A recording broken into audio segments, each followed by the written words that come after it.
The smell of roasted chicken and rosemary still hung faintly in the air, a pleasant ghost of the lively dinner we just finished.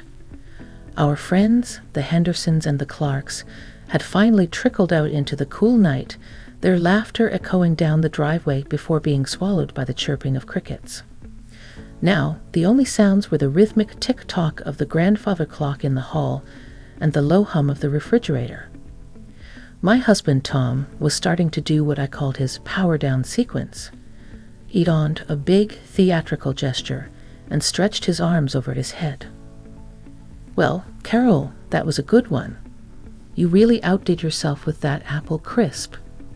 He patted his stomach contentedly. "I'm heading up.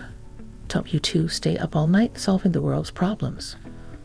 "We'll try not to," I said, smiling as he kissed the top of my head.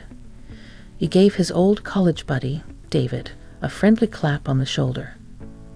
"Night, Dave. Don't let her talk your ear off." "Night, Tom," David replied, his voice a low, gentle rumble. And then it was just the two of us.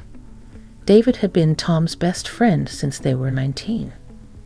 He was a permanent fixture in our lives, the quiet, steady best man at our wedding, the godfather to our son, the familiar, comforting presence at countless holidays and Sunday barbecues. He was a bachelor, a history professor at the local university, and he had a way of observing the world with a kind of thoughtful stillness that was the complete opposite of my Tom's boisterous energy. I started gathering the last of the dessert plates, the ones with sticky remnants of cinnamon and oats. "Can I get you another coffee, David? Or maybe something a little stronger?" He was sitting in Tom's favorite armchair, the one with the worn leather and the slight sag on the left side. He looked at the empty snifter in his hand. "A little more brandy might be nice, if you have it." "Of course." I went to the sideboard and poured a small measure of the amber liquid into his glass. The house felt cavernous now that the boisterous energy of our friends was gone. The rain had started to drum a steady rhythm against the window panes, a soft, lulling sound that usually made me feel cozy. But tonight, it felt different. The quiet wasn't just peaceful. It was heavy with unspoken things, like the air before a storm. When I handed him the glass, our fingers brushed. It was nothing, a fleeting touch, but his eyes met mine, and he held my gaze for a moment longer than usual. There was a depth in them I hadn't noticed before, a hint of melancholy. "You and Tom have built a wonderful life, Carol," he said softly, swirling the brandy in his glass. "Truly, this house, your family, it's the real deal." I smiled, settling onto the sofa opposite him. "Well, we try. It's not always easy, you know how it is. 40 years is a long time." I laughed a little. Sometimes I look at him snoring in that chair, and I wonder who that old man is. David didn't laugh. He just watched me, his expression serious. "He's a good man, Carol. A better man than most people realize." The comment hung in the air between us. It was a simple statement, but the way he said it felt significant, weighted. Of course Tom was a good man. I knew that. I'd married him. But David's tone suggested a different kind of knowledge, a depth I wasn't privy to. "I know he is," I said, my voice a little quieter now. He took a slow sip of his brandy, his eyes looking past me, toward the darkened window where his own reflection stared back. "Do you remember about 30 years ago? When Michael was, about 10? Tom was working at that engineering firm downtown. Hated the commute, hated his boss." I nodded slowly, a knot of unease tightening in my stomach. "I remember. It was a tough year. He was so stressed." I remembered the long hours, the way he'd come home looking drained, his shoulders slumped. I tried to be supportive, to make home a sanctuary for him. But I always felt like there was a part of his frustration he kept walled off, even from me. He was miserable, David confirmed, his voice barely a whisper. But he had a way out, an incredible one. He leaned forward, his elbows on his knees, the glass cupped in both hands. The lamplight cast deep shadows across his face, making him look older, more serious than I'd ever seen him. The rain beat a little harder against the glass, and the grandfather clock began to chime, marking the midnight hour. Each chime felt like a hammer blow, punctuating the heavy silence that had fallen between us. He opened his mouth to continue, and I had the sudden chilling premonition that whatever he was about to say was going to change everything. David took a deep breath, the sound barely audible over the rain. "There was a job offer," he said, his gaze fixed on the swirling liquid in his glass. Not just any job offer. It was from a new tech firm out in California. Palo Alto. They were at the forefront of everything, doing groundbreaking work. They wanted Tom to lead a new research and development team. It was his dream job, Carol. The kind of work he talked about since we were in college. More money than we could have imagined back then. A chance to really build something. I stared at him, my mind racing. California? A dream job? I searched my memory, trying to place this. I remembered the stress of that time, the complaints about his boss. But this was a blank. Tom had never mentioned a job offer in California. Not once. I don't understand, I stammered. He never told me. No, David said quietly. He never told you. He knew you wouldn't have stood in his way. You would have packed up this whole house. You would have said goodbye to your friends. You would have left your garden, and you would have gone with him. You would have done it for him. He looked up at me then, and the sadness in his eyes was so profound it felt like a physical blow. But he wouldn't let you. The room felt like it was shrinking. The air grew thick and hard to breathe. I could hear my own heartbeat, a frantic, muffled drum against my ribs. He came to me, David continued, his voice low and steady, a lifeline in the sudden turmoil of my thoughts. We sat in a bar, not unlike this, and he laid the whole thing out. The offer, the opportunity. He was electric with excitement. For about 10 minutes. Then he went quiet. He just stared into his beer and said, "But Carol?" He paused, letting the words sink in. "But Carol," he repeated softly. He said, "Carol's mother is getting frail. She needs her daughter close by. Carol's whole life is here. Her garden is her sanctuary. Her friends are her sisters. If I take her away from all that, what am I really giving her? A bigger house? More money?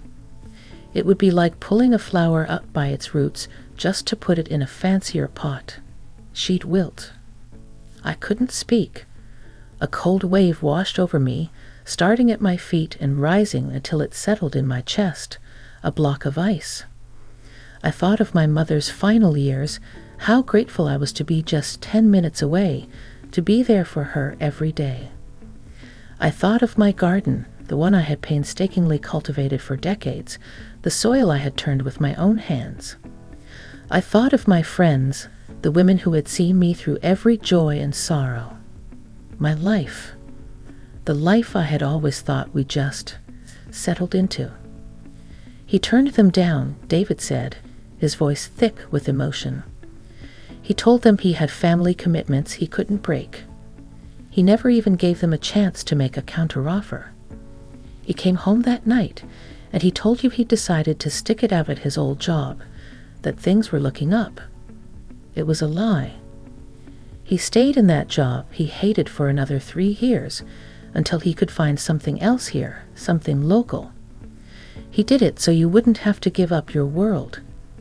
He chose your happiness over his own ambition, and he decided you should never have to carry the weight of that choice. I sat there, frozen, utterly and completely frozen. It wasn't a cold of fear or anger.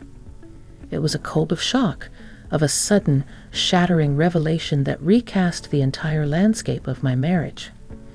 40 years of shared memories, of jokes, of arguments over trivial things, of comfortable silences. It all suddenly looked different. The man I thought I knew inside and out, the predictable, steady Tom who grumbled about his commute and loved my apple crisp, was a stranger. He was a man who had been carrying a secret sacrifice, a monumental act of love, for 30 years, and he had never said a word. The foundation of my world hadn't cracked.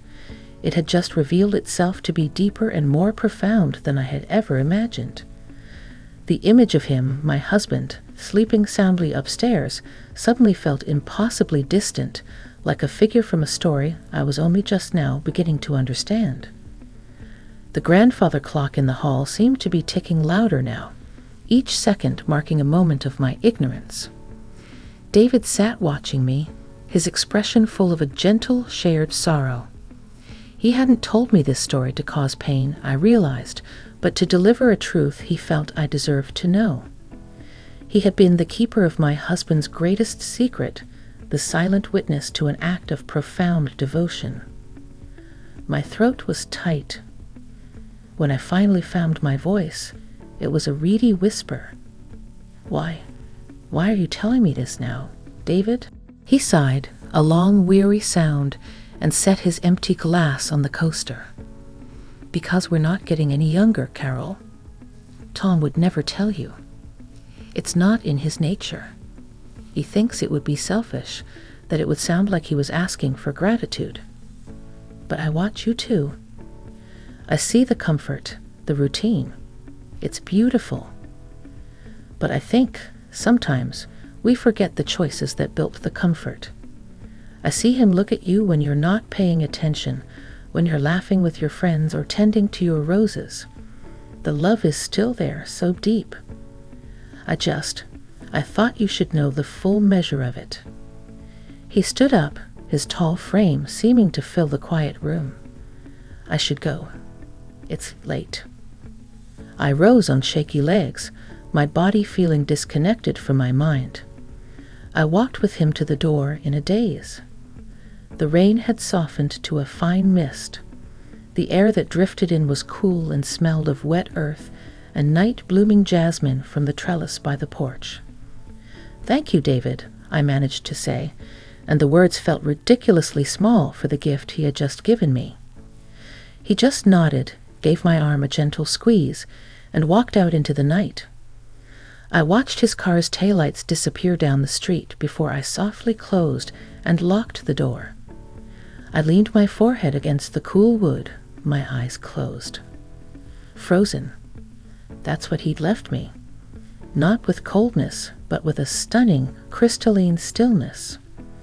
The routines, the small annoyances, the comfortable predictability of my life with Tom.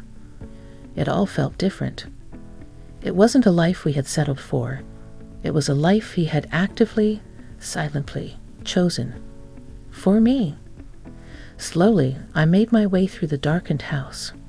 The familiar creak of the third step on the staircase sounded like a note from a forgotten song. I pushed open our bedroom door. The soft moonlight filtered through the blinds, tracing silver stripes across the duvet. Tom was fast asleep, lying on his side, one arm flung over the pillow where my head should have been. He was making that soft, rumbling snore I sometimes teased him about. I didn't see the man who left his socks on the floor or forgot to take out the recycling. I saw a young man in a bar, his heart torn between a brilliant future and the woman he loved. I saw the quiet strength it must have taken to walk away from his dreams to protect mine. All those years I thought he was just content. He was actively cultivating my happiness, tending to it as carefully as I tended my garden.